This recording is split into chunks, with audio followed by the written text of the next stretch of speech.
welcome back to the Trumpet Perspective. Mike Martin here. So, hey, thank you all for joining me once again. This video is going to be a little long, I'll tell you that right now. I'm going to demonstrate the sound I get out of 4 different trumpets. The reason I'm doing this is because not too long ago, a week or so ago, probably more like 2 weeks, I'll put a link on here, make sure you can follow it. I did a commentary, so to speak, on a comment or a conversation I had with a friend, a trumpet player friend, who had someone think that if he simply got the right mouthpiece, a high note mouthpiece specifically, that he'd be able to play high notes, whereas at the moment he can't quite play the range that some of the music demands of him. And for the bottom line is, as trumpet players, we know the mouthpiece is a tool. It does help. It can do certain things for you, but it doesn't just make you. It's not like grabbing an app, sticking on your phone, and now you're a musician because you've got AI. You know, it's a tool. This right here, this thing up here, all that combines to make the instrument respond as it should. We'll say that. So, what about our sound? You know, as trumpet players, what do we have coming from us that generates the sound? We know what we do to make the sound, but does the horn play the whole role of it? So what I've got here is the only 4 trumpets I own, actually. I'm not one of those that have 50 trumpets in my repertoire, because I can only play one at a time. You know, I'm not Clark Terry. So I have a Martin, not a committee, but a Martin Imperial, probably dating back to 50s, I'm thinking. Not my favorite horn at all. I have a Canstel built, not a Miha, but it's still an F Besson, French Besson. It's an international series. Got Canstel's little initial on there, so I know it's a Canstel. Good playing horn. Okay, this was what I played after my Shogi got stolen, before I was able to get a better horn. And anyway, so that got me through a patch of about 5 years or so, maybe more. Then I have a King Cleveland 600, missing the ring here. And anyway, this was the trumpet that got me through high school, all state competitions in Tennessee for a couple of years, all West, solo ensemble and ensemble awards, jazz awards at festivals, up through my 2nd year of college. I played that from pretty much my 8th grade, 7th grade year. Actually, a little bit before that, because this horn was purchased it back in California when I started playing trumpet in the 3rd grade. By the 6th grade, I think my mom had decided to get me a rent-to-own. Then we got transferred to Memphis, my dad being in the Navy. And we stopped, I believe, this may be urban legend, but I believe we were visiting the Hoover Dam. And that being in Nevada, or at least part of it, I guess. I'm not sure my geography there. Bottom line is, she put 50 cents in a slot machine, or $1, and won enough to pay this off. So we nicknamed it the Vegas horn. But this is King Cleveland student model. And then I got my Bobby shoe, which I've talked about before. Speaking of Martin Committee, basically, this is the great-great-great-great-granddad, if you really trace the lineage. You know, basically step bore, Schilke influenced, etc., etc. Mouthpiece of choice today is going to be my equivalent of a Bach 1.5C. I thought, I'm going to do the Hindemith Sonata, at least the beginning of it, and I might as well play a proper mouthpiece. So I'm actually going to start with the Canstel, okay? It's the one I played most recently before I got my Bobby shoe. So here is the Hindemith Sonata. I may have explained this before. I have a recovering of Bell's palsy. It's been decades, but I still have the aftermath of my Bell's palsy, which was pretty severe years ago. And so I try to keep this side of my face away from the camera because my eye shuts down. I have to focus better with the left. It's a lot of stuff to get through. But you may see this eye get a little strange. I'm just going to warn you ahead of time. Here we go. Sonata by Hindemith on the Canstel International. Yeah, here we go.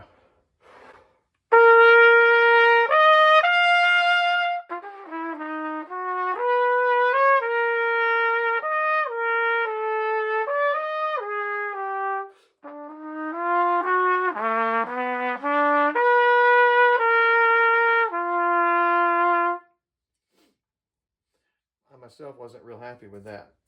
I may come back to that. So, no, I'm going to do that in there. Felt a little fuzzy there. One more once on the cancel.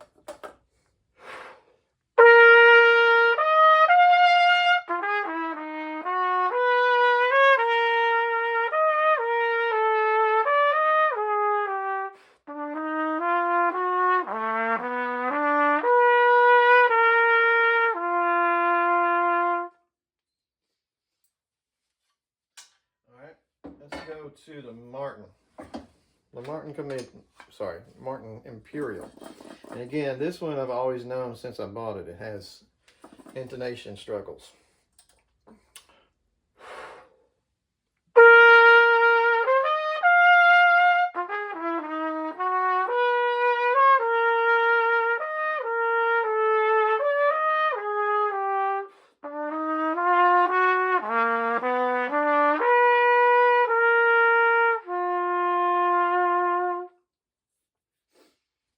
So, let's go with my King Cleveland, my student horn from high school. That would have been late 70s, early 80s. Now, whether or not this comes across here on the video, I'm using the iPhone mic, keeping it simple today. I can feel a little difference on my side, and that's usually the point of a better horn, is it's more efficient, it does everything better, it typically doesn't have any handicaps, like intonation issues, slotting issues, all the things that we look for in a good horn. So here's the King Cleveland.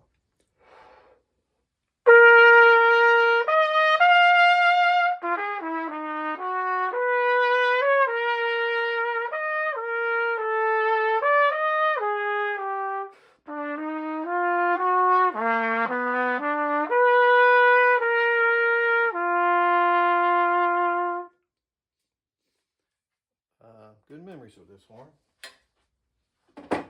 And lastly, we'll do the Shilky. We'll do the we'll do the Bobby Shoe. Here we go. This is my daily workhorse here. Don't do a lot of this kind of playing. So here we go. It's the lightest horn of the bunch.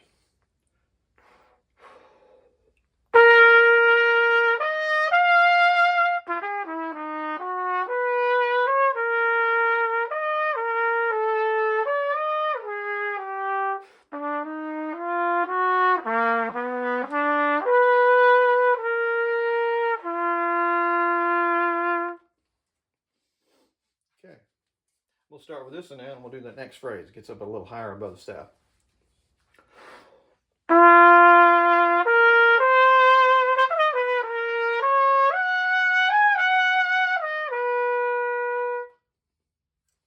Yeah, we'll just go in reverse order. Here's the King Cleveland. Yeah.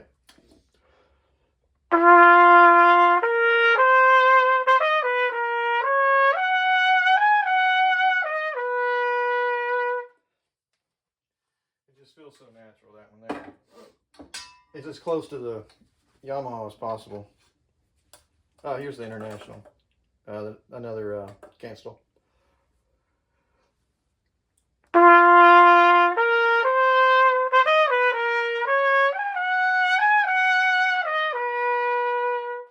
little splee-ah was me, not the horn, I don't think. But anyway, we're basically focusing on the sound. Do I sound the same across all of them? A little better on some, not as good on another. The Martin.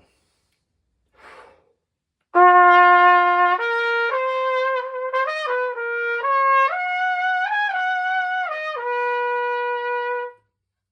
you go. All right. This will be tasteless, but what about the range again on all these different, with a Bach 1.5C? Martin.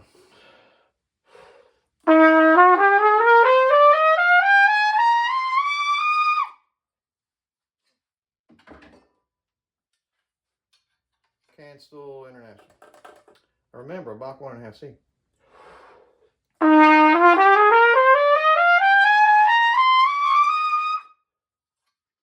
little bit more resistance there than the Martin had. My King Cleveland.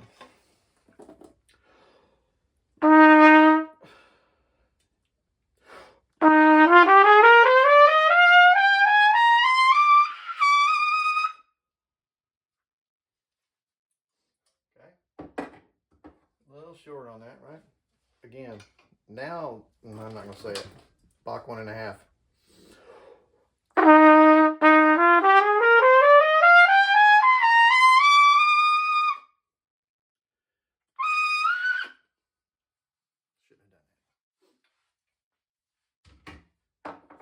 All right, I hope you guys will subscribe.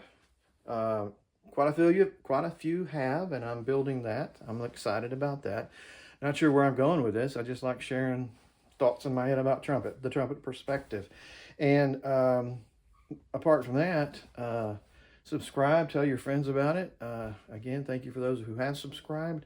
I'll put a link on that mouthpiece comparison. And but give me your feedback. Let me know. Again, I'm playing on this on the other side of the horn. You're hearing the front side of it.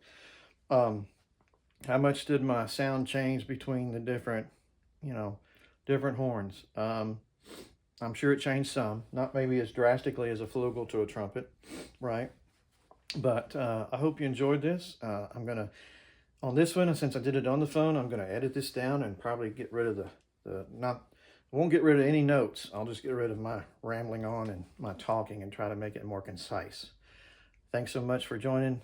You can also check out my TikTok page. Sometimes I post stuff on there that I don't do on the YouTube and vice versa. So if you're on TikTok, check YouTube. If you're on YouTube, check TikTok. Trying to get into the Instagram thing too, but that's way behind right now. Thanks so much. Have a great day.